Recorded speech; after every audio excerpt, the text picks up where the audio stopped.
Assalamualaikum warahmatullahi wabarakatuh dan salam sejahtera.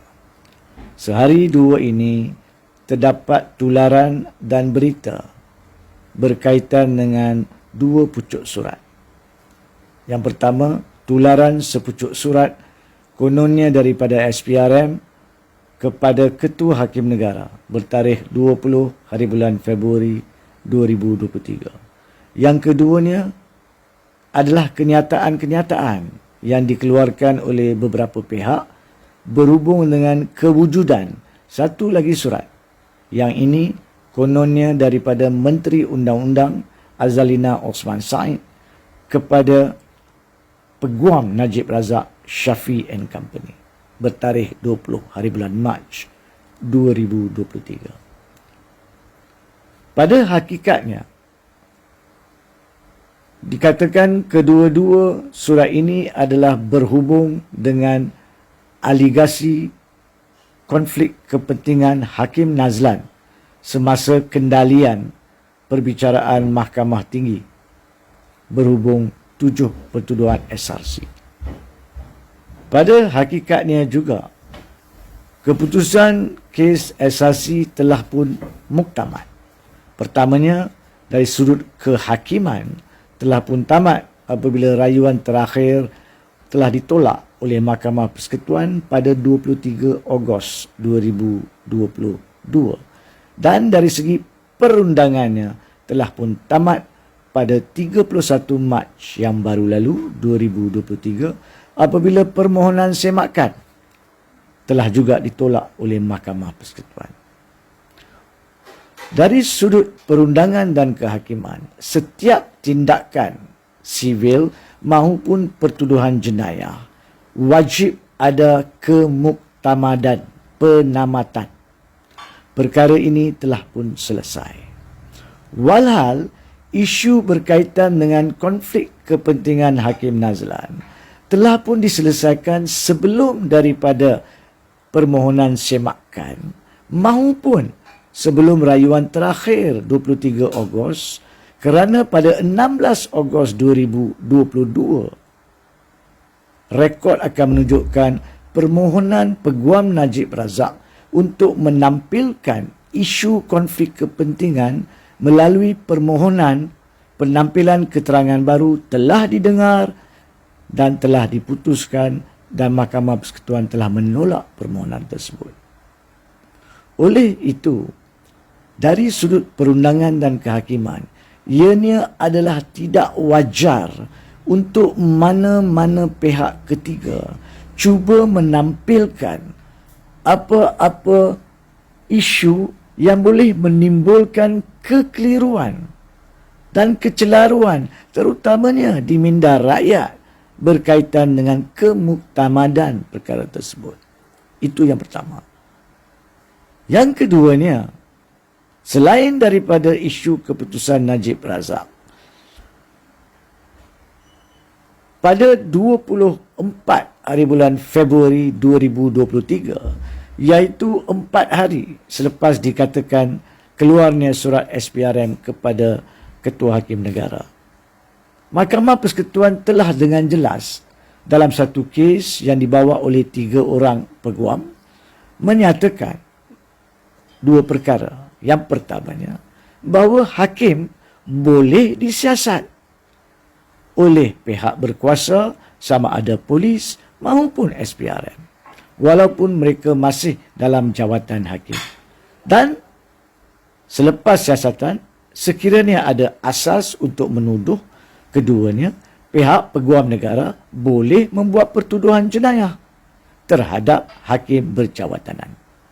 Tidak ada perlindungan yang diberi oleh mahkamah melalui apa-apa prinsip kehakiman atau perundangan untuk melindungi hakim-hakim. Apa yang perlu adalah cara dan gaya bagaimana siasatan diumumkan kononnya dilakukan hendaklah menjaga martabat kehakiman. Seandainya siasatan mendapati bahawa tidak ada asas untuk menuduh mana-mana hakim, maka tidak ada kemungkinan sistem kehakiman telah pun tercemar sebelum didapati tidak bersalah. itu akan menggugat keseluruhan sistem kehakiman negara. Itu adalah keputusan Mahkamah Persekutuan berkenaan. Dalam erti kata lain, SPRM boleh menyiasat dan wajib menyiasat apa-apa aduan jenayah. Itu bukan isunya. Justru pada bulan April 2022, apabila ada aduan yang dibuat kononnya berkaitan konflik kepentingan Hakim Nazlan, SPRM telah mulakan siasatan. Itu bukan isunya. Tetapi apabila SPRM telah selesai siasatan dan setelah dimajukan kertas siasatan kepada pejabat peguam negara dan ditentukan tidak ada elemen jenayah, maka bidang kuasa SPRM tamat. Tidak ada sebab dari segi perundangan untuk pihak berkuasa memajukan apa-apa surat kepada Ketua Hakim Negara pada yang bertarikh 20 Februari 2023 tersebut. Isu etika hakim yang dinyatakan di dalam Kod Etika Hakim yang digubal melalui akta setelah pindaan dibuat kepada perlembagaan pada tahun 2009 adalah budi bicara mutlak dan bidang kuasa mutlak pihak kehakiman. Pihak berkuasa jenayah sama ada polis ataupun SPRM tidak mempunyai bidang kuasa menyiasat kod etika. Justru saya tidak nampak kenapa pihak SPRM perlu memajukan apa-apa surat berkaitan kemungkiran etika jika pun ada. Kerana itu bukan bidang kuasa SPRM. Yang keduanya, bagaimanakah surat itu terbocor? Siapakah yang membocorkannya? Adakah ianya pihak-pihak SPRM, pihak-pihak dalam kehakiman, ataupun pihak-pihak pucuk pimpinan politik yang ingin menampilkan semula kekeliruan di minda rakyat? Sedangkan yang pertama, seperti nyatakan, keputusan SRC Najib Razak sudah selesai. Yang keduanya, pihak SPRM tidak mempunyai bidang kuasa untuk mencampuri isu kod etika. Yang ketiganya, berkaitan surat Azalina Osman Said kepada Shafi and Company yang kononnya bertarikh 20 hari bulan Mac 2023. Persoalan yang tertampil di sini adalah, bukankah Azalina Osman Said yang kini merupakan menteri di bawah kerajaan Perdana Menteri ke-10 telah sebelum ini pada 27 Ogos 2022, yakni 4 hari selepas keputusan rayuan terakhir Mahkamah Persekutuan pada 23 Ogos, telah di Putra World Trade Center menyatakan dengan jelas ketidakpuasan beliau tentang kononnya cara dan gaya bagaimana rayuan Najib dikendalikan. Dan ada kenyataan ditampilkan oleh beliau pada masa itu, kononnya peguam negara mestilah orang kita. Boleh semak rekod, boleh semaklah video-video convention tersebut. Hatta persoalannya, bukankah Azalina Osman Said walaupun kini sebagai menteri sekalipun mempunyai kepentingan untuk tidak mencampuri mana-mana perkara berkaitan dengan isu Najib Razak, SRC.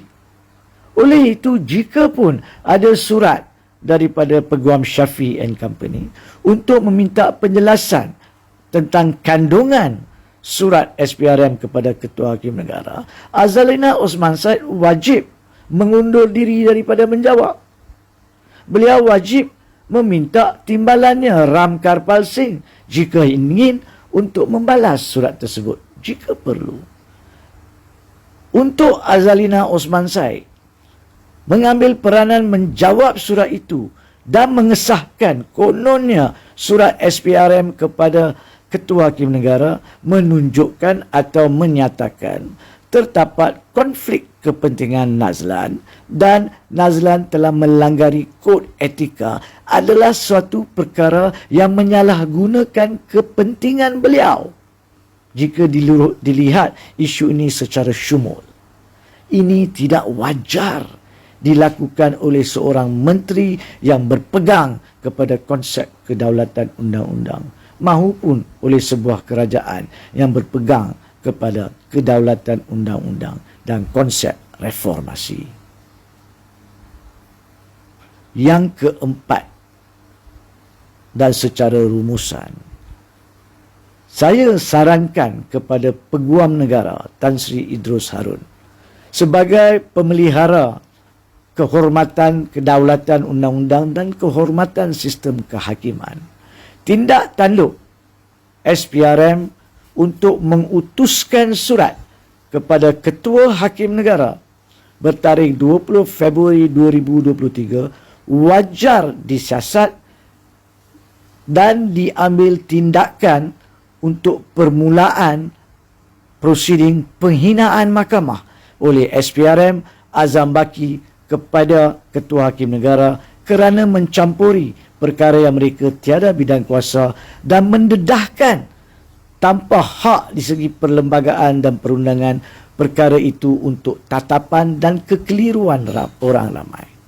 Begitu juga saya sarankan kepada Tan Sri Idrus Harun untuk menyiasat ke arah permulaan tindakan prosiding penghinaan mahkamah terhadap Azalina Osman Said kerana dengan adanya kepentingan peribadi berhubung isu kes Najib Razak, beliau telah pun membalas surat daripada Shafi and Company berkaitan kes yang sama yang mendedahkan perkara yang SPRM tidak patut pun masuk campur dalam urusan itu maupun dedahkan perkara itu.